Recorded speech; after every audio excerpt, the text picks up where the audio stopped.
Assalamualaikum warahmatullahi wabarakatuh.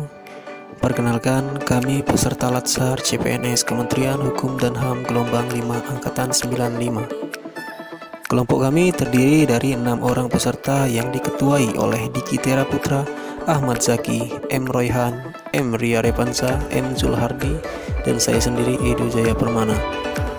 Kali ini saya akan menyampaikan tugas kelompok kami, yaitu menganalisis tokoh yang menerapkan nilai-nilai dasar PNS atau yang lebih dikenal dengan istilah aneka.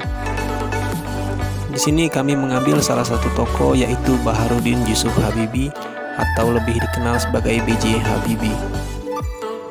B.J. Habibie adalah pria kelahiran Parepare, Sulawesi Selatan tanggal 25 Juni 1936.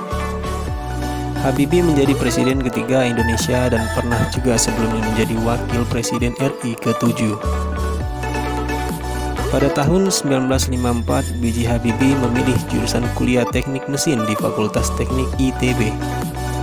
Setahun setelahnya, yakni tahun 1955 sampai 1965, B.J. Habibie melanjutkan pendidikan di jurusan teknik penerbangan dengan memilih spesialisasi konstruksi pesawat terbang di Jerman. Di pemerintahan, B.J. Habibie pernah menjadi Menteri Negara Ristek dan Teknologi 4 kali berturut-turut dari tahun 1978 sampai 1998. Kejeniusan dalam menciptakan karya membuat beliau dikenal hingga ke luar negeri. Hal ini tentu membuat bangga Indonesia karena memiliki tokoh yang diakui dunia.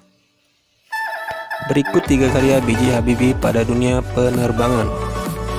Yang pertama, pesawat R-80. Kedua, pesawat N-250. Ketiga, pesawat C-130 Hercules. Dari aspek akuntabilitas, terlihat saat beliau memegang tampuk kepemimpinan tertinggi di negeri ini.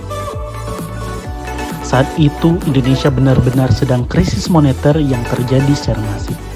Namun, dalam 17 bulan Indonesia mulai berangsur pulih atas kepemimpinan beliau.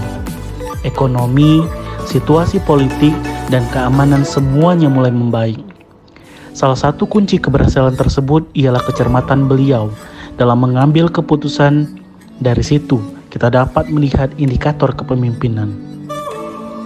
Tanggung jawab, transparansi, serta integrasi yang merupakan indikator dari nilai akuntabilitas. Di era pemerintahan B.J. Habibie, keadaan negara sangat kacau pasca pengunduran diri Soeharto.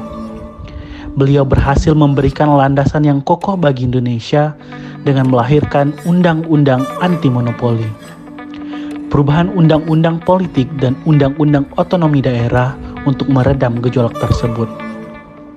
Dari sini, beliau sudah menciptakan nilai akuntabilitas dari kepemimpinan, integritas, keadilan, tanggung jawab, keseimbangan, serta kecerdasan.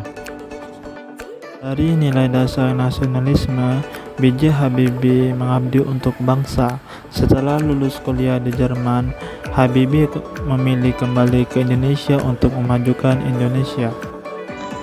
Dari segi etika publik, Habibie selalu mencerminkan watak negarawan yang menjunjung tinggi etika dalam bersikap dan bertutur kata. Pembawaan yang tenang, santun, dan tidak mudah terprovokasi. Dari segi komitmen mutu, B.J. Habibie melakukan inovasi menciptakan banyak karya di bidang penerbangan. Hasil karya inovasi Habibie antara lain: 1. Penemu teori crack propagation on random. Yang kedua, pesawat Dornier DO-31 sebagai rancangan pertama Habibie. Yang ketiga, ikut merancang C-130 Hercules. Yang keempat, menerapkan teori crack pada Airbus A300. Yang kelima, turut merancang pesawat Multi-Role Combat Aircraft atau MRCA. Yang keenam, Habibie memimpin pembuatan pesawat N-250 Gatot-Kaca. Dan yang terakhir, Habibie merancang pesawat R-80.